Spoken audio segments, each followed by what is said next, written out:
Welcome everyone, my name is Brendan Snyder. Thank you for joining me. If you're new to my channel, please do me a favor and help support my channel by subscribing to it. And don't forget to turn on notifications so that you can stay up to date on all that's going on in the world of music. All right, I wanted to take a look today at the unofficial Van Halen release called Firestarter. This one here is a 3-disc set and available from Japan.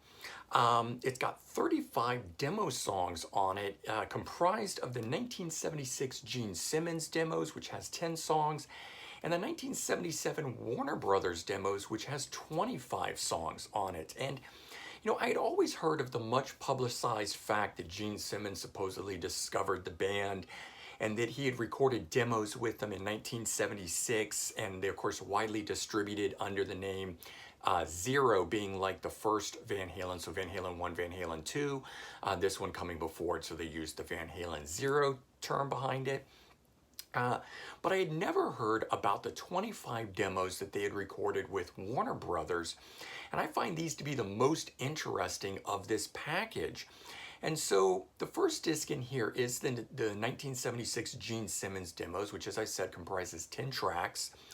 4 of these are completely unreleased songs. We've got Let's Get Rockin', Big Trouble, Baby Don't Leave Me Alone, and Put on the Lights. But even songs like She's the Woman, which is on here, which has since been released on their last album, the 2012 A Different Kind of Truth, has different lyrics to it. And then classic songs that are on there, like Running with the Devil, have a different feel to it from the version, of course, that we know. So even though, it's only those 4 unreleased on that whole listen to the first 10 tracks is a really unique experience, in my opinion. And despite those having been recorded in '76, they're really clear and really good. The quality is just very high on those demos. In my opinion, they could have easily released those 10 tracks the way that they were from the '76 demos, and it would have been just as classic as the debut release. And so then discs 2 and 3 of this package consist of the 1977 Warner Brothers demos of 25 tracks. And the first disc of the '77 Warner Brothers demos has 13 total songs, 11 of which are unreleased. Get the Show on the Road, Voodoo Queen, Baby Don't Leave Me Alone. This is the second version as it did appear on the Gene Simmons demos. I Want to Be Your Lover, Light in the Sky, We Die Bold. This particular song on here has a slight flaw in one part of the tape on it, but it's very minimal. And the whole rest of the disc is near pristine after that.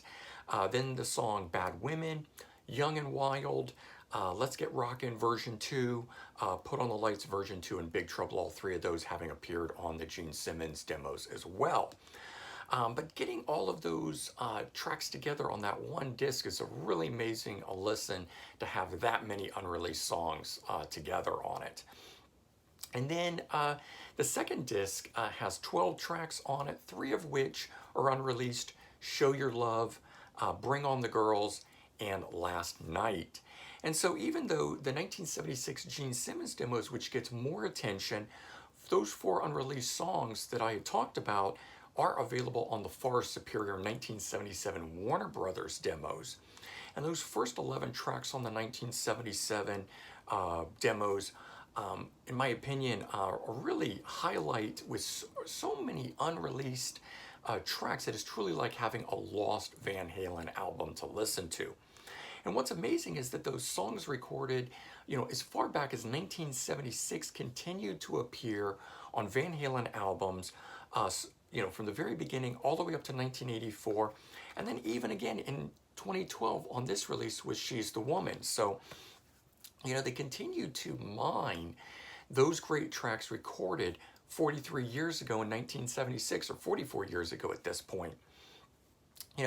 And of the 25 1977 Warner Brothers demos, only 5 of those were actually used on the band's debut in 1978, with the other 6 tracks being new at the time. So let's take a quick look at this. There's no booklet or anything in this. This is the front cover, using that old double CD style case in the back side of it. But the artwork on this and the way it's put together is done really well. Of cool photo on the underside and the first disc that's here. These are burned discs. They're not the professional silver CDs, but they play just fine in the player, and everything's really great about them. And we just quick show of the backside with the disc 1 Gene Simmons and disc 2 the 25 1977. And so the bottom line on these, in all there's 14 of the 25 tracks here that have never been released, which makes for a really fun listen, a sort of what could have been, what might have been if they had put those tracks out instead. And who knows? Maybe like a different kind of truth, which had some of the tracks, their older tracks reworked for that release. Maybe they'll do it again. Maybe we'll get another release. Maybe we'll see some of these appear on future releases by Van Halen. You never know. We can all wish and hope. But if not, there's certainly an album's worth of material there for all you diehard Van Halen fans that are looking for something a little bit more to listen to from your favorite band. All right, I hope you guys enjoyed this, and if you did, please remember to comment, like, and subscribe. Let me know your thoughts, and I hope everyone has a great day. Take care. Bye-bye.